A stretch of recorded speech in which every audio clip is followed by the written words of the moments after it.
adalah gembalaku, takkan kekurangan aku.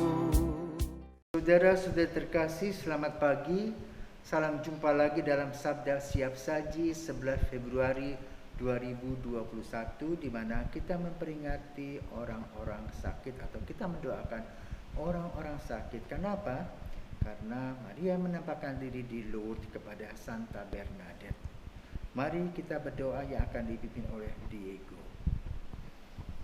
Marilah kita berdoa dalam nama Bapa dan Putra dan Roh Kudus. Ya Allah Bapa Maha Kasih, puji dan syukur kami aturkan kehadirat-Mu atas rahmat dan berkat yang berlimpah yang Engkau memberikan kepada kami hingga pada saat ini. Ya Tuhan, kami sangat bersyukur karena begitu besar cinta-Mu terhadap kami, sehingga Engkau masih memperbolehkan kami berkumpul lagi, dan Engkau juga telah menyembuhkan kami dari wabah virus corona. Kami sangat bersyukur. Semoga ini kejadian tidak terulang lagi. Semoga ini yang menjadi pertama dan terakhir bagi kami. Sebelum menutup doa pada kali ini, mari kita mohon berkat dari tangan imamnya Romo Hadi. Tuhan bersamamu dan bersama rohmu. Semoga kegiatan kita diberkati oleh Maha Kuasa, Bapa dan Putra dan Roh Kudus. Amin. Tuhan bersamamu dan bersama rohmu. Inilah Injil Yesus Kristus menurut Markus. Dimuliakanlah Tuhan. Markus 7 ayat 24 sampai dengan 30. Pada waktu itu Yesus meninggalkan daerah Galilea dan bertolak ke daerah Tirus. Ia masuk ke sebuah rumah dan tidak mau bahwa ada orang yang tahu. Tetapi kedatangannya tidak dapat dirahasiakan. Malah di situ ada seorang ibu yang anak perempuannya kerasukan roh jahat. Begitu mendengar tentang Yesus, ibu itu datang dan tersungkur di depan kakinya. Ibu itu seorang Yunani berkebangsaan Siro-Fenisia. Ia mohon kepada Yesus supaya mengusir setan dari anaknya. Yesus lalu berkata kepadanya, biarlah anak-anak kenyang dulu. Tidak patut mengambil roti yang disediakan bagi anak-anak dan melemparkannya kepada anjing. Tetapi ibu itu menjawab, benar Tuhan. Tetapi anjing di bawah meja pun makan remah-remah yang dijatuhkan oleh anak-anak. Yesus lalu berkata kepada ibu itu, karena kata-katamu itu pulanglah, sebab setan telah keluar dari anakmu.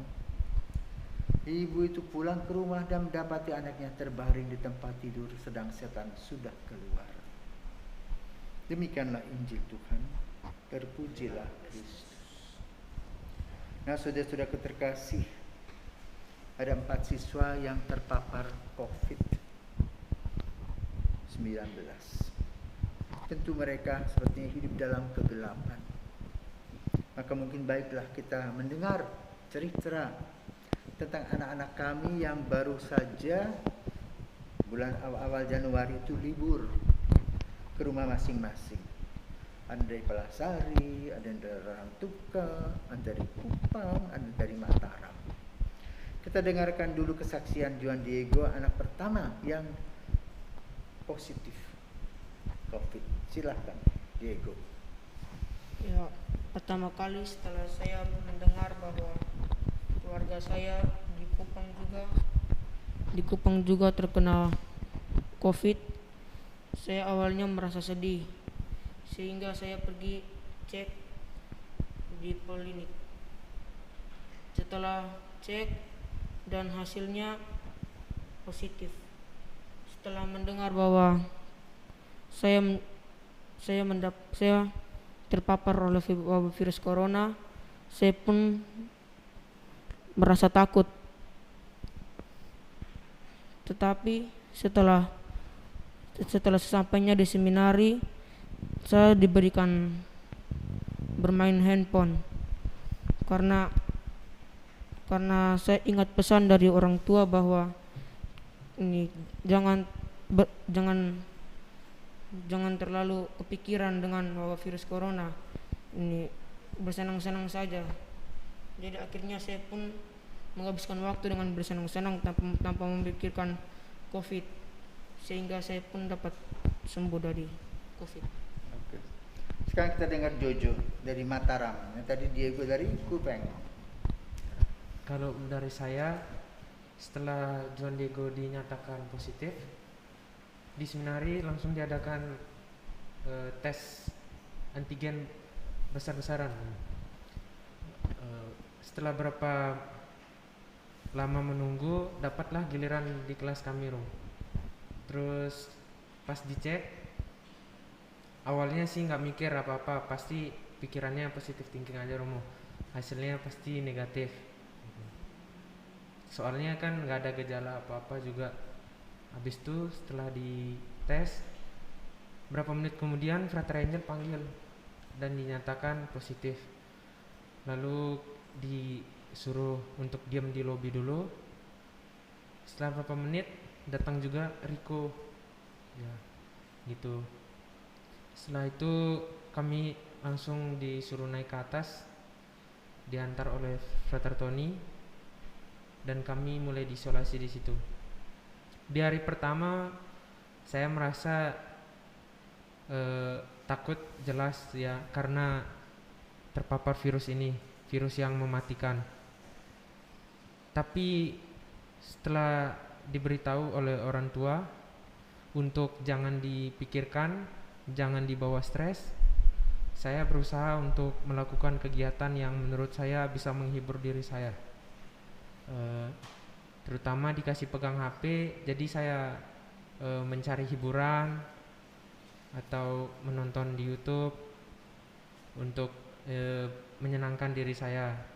Selain itu saya juga tak lupa untuk membuat bacaan rohani, karena dari nasihat Oma Darmi juga jangan lupa Tuhan, jangan lupa sama seminari, kegiatan seperti biasa. Jadi kalau hari Minggu kami misa online, ikut tetap Romo. Jadi kami terus berpikiran positif aja Romo, jadi nggak negatif. Kami tidur juga di bawah jam 10, terus kami bangun pagi, makan sesuai jadwalnya, minum vitamin, terus berolahraga sedikit-sedikit, dan akhirnya puji Tuhan kami sembuh. Terima kasih. Rian. Perasaan saya pertama terkena virus corona, pertama saya tidak terima karena saya terkena virus corona. Pertama kali dibilang dari kabar dari frater bilang saya corona itu, rasa saya takut mati, karena banyak orang yang sudah mati karena terkena virus corona ini. Tapi frater nasihat bilang jangan takut, virus ini bisa dilawan dengan cara yang mudah. Tapi dalam hati saya tetap takut. Semenjak itu saya diisolasi di atas. Hari pertama saya masih takut. Hari kedua mulai menimbul gejala-gejala yang seperti makan tidak ada rasa, cium tidak ada bau. Dari situ saya pun merasa takut bahwa saya ini akan mati. Saya pun ingat akan nasihat Oma Darmi, bilang jangan terlalu takut, harus gembira. Maka dari itu saya mencari kegembiraan dari handphone saya dengan bermain game dan lain-lain untuk menghibur diri saya sendiri. Semenjak 1 minggu kemudian saya masih terpapar virus corona. Minggu kedua tes rapid lagi, puji Tuhan saya sudah kembali negatif. Rico. Ya, kalau dari saya pertama kena virus ini, saya merasa kaget karena saya takut mati. Karena di awal saya sudah terkena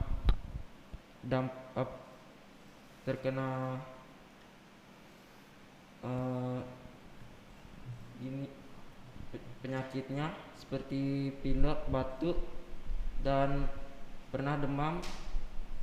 Dan setelah dicek ternyata saya positif. Nah, itu saya merasa kaget. Lalu saya dibawa ke ruang isolasi. Di ruang isolasi pertama-tama saya merasa sesak. Dari sana saya mulai takut dan saya ditelepon langsung oleh orang tua dan disuruh jangan stres, jangan dibawa pikir agar virus itu cepat hilang.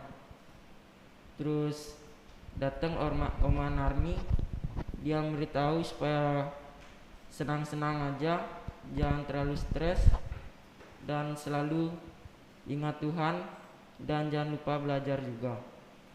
Nah, dari sana saya mulai tidak memikirkan virus ini, tapi melainkan pikiran-pikiran yang senang.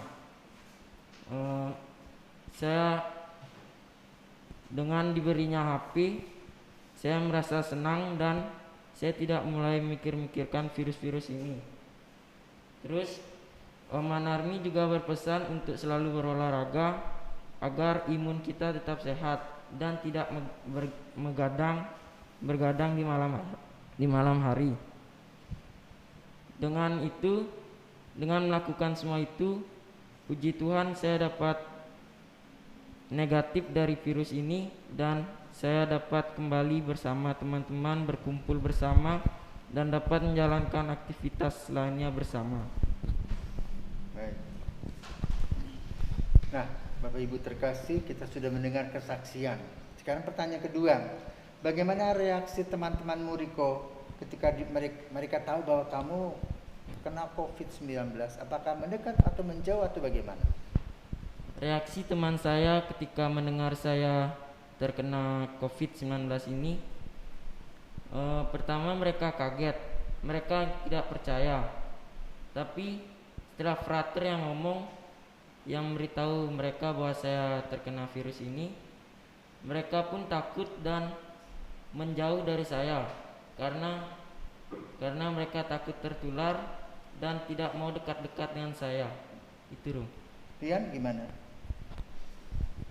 Reaksi teman-teman saya yang pertama kaget. Habis mereka tanya dengan frater, apakah betul Amarian kena positif corona? Langsung frater bilang ya. Mulai dari situ mereka takut, menjauh dari saya. Juan? Reaksi teman-teman saya setelah mengetahui bahwa saya positif corona adalah mereka semua kaget dan sempat takut karena takut mereka tertular karena sejak saya datang saya bergaul dengan banyak orang dan berdekatan sehingga ketika saya kena mereka pun sempat takut dan merasa diri bahwa mereka juga terkena virus corona. Tetapi setelah dicek ternyata cuma 3 orang dan akhirnya semua teman pun merasa lega, tetapi mereka masih merasa kekurangan dalam kehidupan sehingga mereka sering mengunjungi saya tetapi dari bawah sehingga saya melihat mereka dari balkon. Jojo? Sama Romo, pasti teman-teman juga rasa takut karena hampir kurang lebih setelah masuk sini 5 hari kami bersama bergabung untuk melakukan kegiatan bersama. Setelah dinyatakan Juan Diego positif, ya tadi diadakan langsung rapid besar-besaran. Setelah itu, setelah dinyatakan positif, teman yang biasa bergaul dengan saya sangat dekat itu merasa takut juga Romo. Ya itu karena takut kena juga Romo, virus yang mematikan ini. Terima kasih. Jadi sejak bulan Maret 2019 setiap hari kita mendengar berita tentang COVID-19 yang memakan banyak orang. Maka orang mengatakan mati, bukan meninggal lagi. Ya. COVID-19 itu menular dan melalui udara. Ya. Karena itu ketika diketahui ada yang satu kena, semua di antigen. Diketahuilah tambah lagi 3, di PCR lah mereka. Masih positif, masuk isolasi. Untung kita punya 4 kamar sehingga kalian bisa sendiri-sendiri. Tapi memang ruangan itu berada di bawah ruang adorasi ini. Maka diusulkan supaya Romo Hadi tidak usah misa lagi di sini. Dan saya katakan justru melalui Ekaristi Koronka itu Yesus akan menyembuhkan kita semua. Maka dilakukanlah Ekaristi setiap hari Corona untuk Ekaristi Koronka untuk Corona. Nah, tanggal 11 di mana Maria menampakkan diri di Lourdes menjadi sebuah hari internasional orang-orang sakit. Sakit tidak enak. Kalian masih muda, dikurung sebulan. Maka kadang-kadang kamu keluar rumah kamar ya, jalan-jalan di lantai 3. Teman-temanmu juga tidak ada yang berani datang, karena itu takut tertular. Dan tentu sakit itu tidak enak. Kalian sakitnya ya, tadi Rian katakan penciumannya tidak rasa, tidak cium, perasaan tidak rasa, ada demam, ada batuk, ada apa ya. Ya itu membuat kita takut. Takutnya apa? Akan kematian. Masih banyak orang-orang sakit. Ya, ada orang yang perlu dibantuan, ya. Itu penyakit berat, tidak bisa buat apa-apa lagi. Ya. Itu penderitaan. Tetapi lalu gereja ingin mengajak kita dalam kesakitan kita ini ikut bersama Yesus di dalam penyalibannya, penderitaan salibnya. Maka ketika kita sakit, kita harus berkata Yesus, Yesus, Yesus. Atau nyanyi Tuhan Yesus sembuhkanlah kami. Ya, seperti itu. Nyanyi supaya betul-betul Yesus itu ada di hati. Nah, sebagaimana kesan kalian berempat, orang tua mengatakan gak usah takut, tak usah takut. Kenapa? Tuhan menyertai kita dalam kesakitan. Kalau suatu hari kita mendapatkan sakramen minyak suci, tentu orang banyak takut. Kalau berminyakan artinya gone, akhirnya hilang. Belum tentu, ya, Tuhan yang menakar kehidupan ini. Terimalah sakramen perminyakan dengan hati yang tenang. Karena itu merupakan sakramen dan berkat dari Tuhan untuk membuat kita kuat dalam penderitaan dan juga ada semangat untuk sembuh kembali. Karena itu dalam doa untuk orang sakit sedunia, kita berharap agar orang-orang sakit bertumbuh imannya. Seperti kalian sadar bahwa hidup ini satu kali dan sejak muda sudah diberikan ujian kehidupan. Lalu apa langkah-langkah harus kamu lakukan? Menggunakan akal sehat, tidur dengan cukup, makan yang habiskan apa saja yang disiapkan, minum vitamin, ya, olahraga sendiri, juga membuka handphone. Ya. Untungnya sekarang zaman handphone, kamu bisa lihat apa-apa yang diperlukan oleh dirimu. Ya. Belajar di kamar, ya.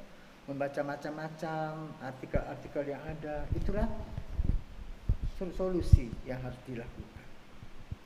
Maka lalu mari kita saudaraku terkasih, ketika kita sakit ingatlah Yesus disalibkan. Tidak usah takut, karena apa? Yesus selalu menyertai kita dan memberikan kepada kita kekuatan. Kalau sakit kita makin parah, pada waktunya kita dipanggil pulang oleh Tuhan. Memang itu tujuan hidup kita. Lahir, hidup, meninggal. Tapi sakit di antara itu. Sakit itu di antara hidup dan meninggal. Fase-fase dalam kehidupan kita, maka kita harus melihatnya secara positif. Setelah sembuh, mari kita bersyukur kepada Tuhan, belajar lebih aktif lagi, karena ketinggalan 1 bulan, dan semua orang dikunci rumahnya. Ya, sebenarnya ini lockdown sebulan penuh. Guru-guru tidak mengajar, dan baru pada hari kemarin tanggal 9 kita mulai sekolah lagi seperti biasa. Mudah-mudahan ya, coronavirus ini bukan menjadi sahabat kita. Dia tidak mau kenal sama kita. Ya, tidak apa-apa ya kalau corona tidak mau kenal sama kita. Kita kata bye-bye, terima kasih. Jangan kamu datang lagi. Ya, tapi kita tetap harus waspada. Apa yang kita buat? Pakai masker, mencuci tangan, mencuci kaki.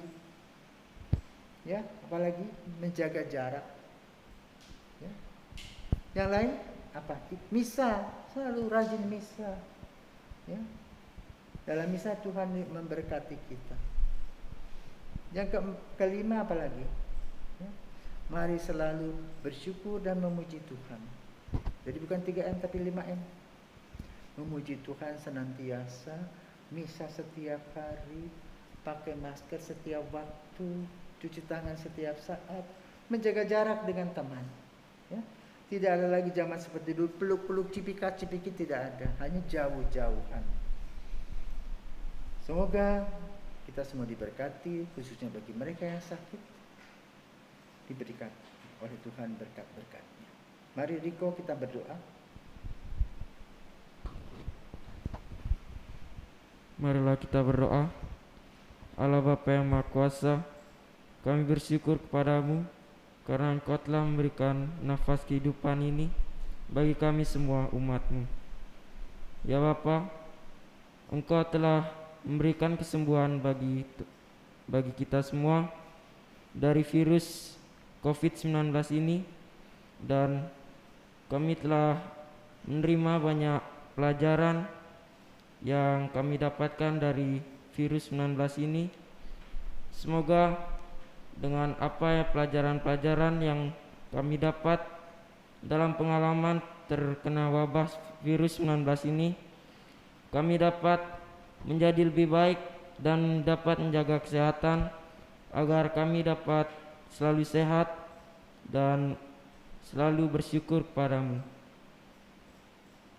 Marilah kita minta berkat dari tangan imamnya Rumadi. Tuhan bersamamu dan bersama rohmu. Semoga kita diberkati oleh Nama Kuasa, Bapa dan Putra dan Roh Kudus. Amin. Selamat pagi.